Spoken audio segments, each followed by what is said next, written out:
Ang daang kasabutan. Genesis 3.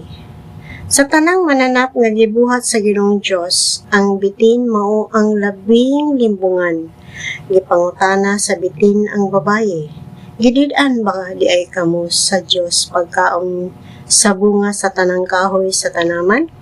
Gitubag ang babaye, makakaon kami sa mga bunga sa tanang kahoy sa tanaman gawas sa kahoy nga anaa sa taliwala niini. Gidid-an kami sa Dios sa pagkaon ug bisan gani sa paghikap niining kahuya. Kun supako namo kini, mamatay kami. Miingon ang bitin, dili tinuod nga mamatay kamo.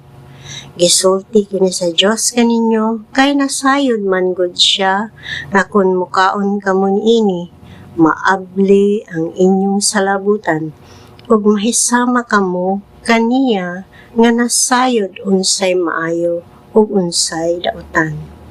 Sa pagkakita sa babae nga maong kahoy, maanindot kaayo ug laming kanon ang bunga niini ug makapahimo kaniyang maalamon.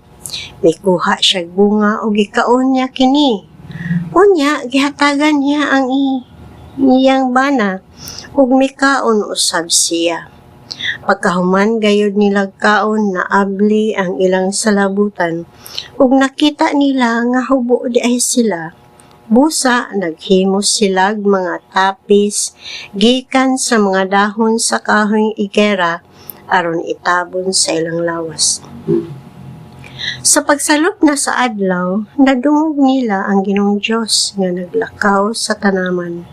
Busa mitago sila sa kahoyan. Apan ang lalaki gitawag sa Ginoong Dios, hain ka ba?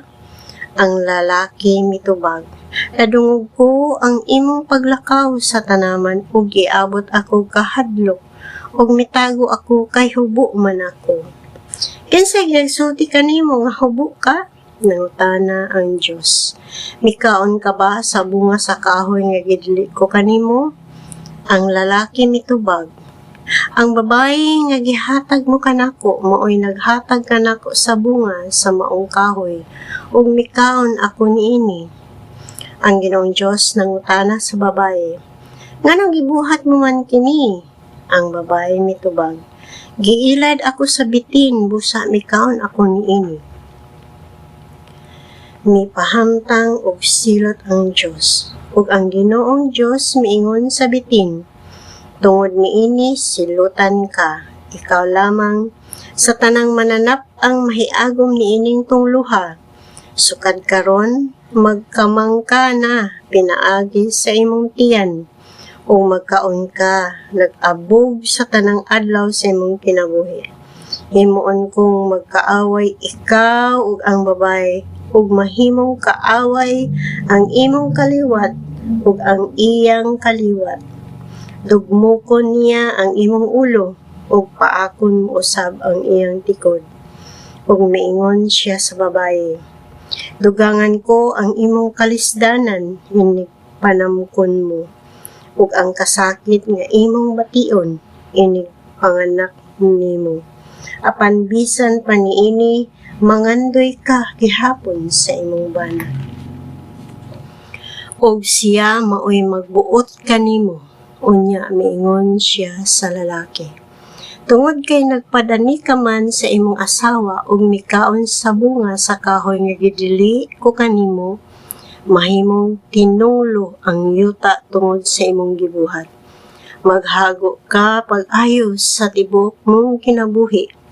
Una kini mahatag og igong abot alang kanimo. Moturok sa yuta ang mga sampinit ug mga sagbot alang kanimo. Ug magkaon ka sa mga bunga sa mga tanom sa kapatagan. Magpatulo ka sa imong singot ug maghago pag-ayo. Una pa, muhatag kanimog abot ang yuta.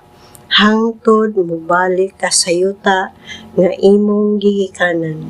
Hinimo ka gikan sa yuta ug sa yuta ka mupauli. Ginganlan sa lalaki ang iyang asawa og Eva, kay siya man ang inahan sa tanang mga tawo.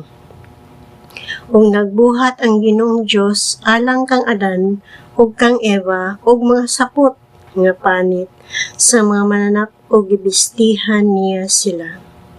Unya miingon ang Ginoong Dios, karon ang tawo mahisama na kanato ug nahibalo na siya unsay maayo ug unsay daotan.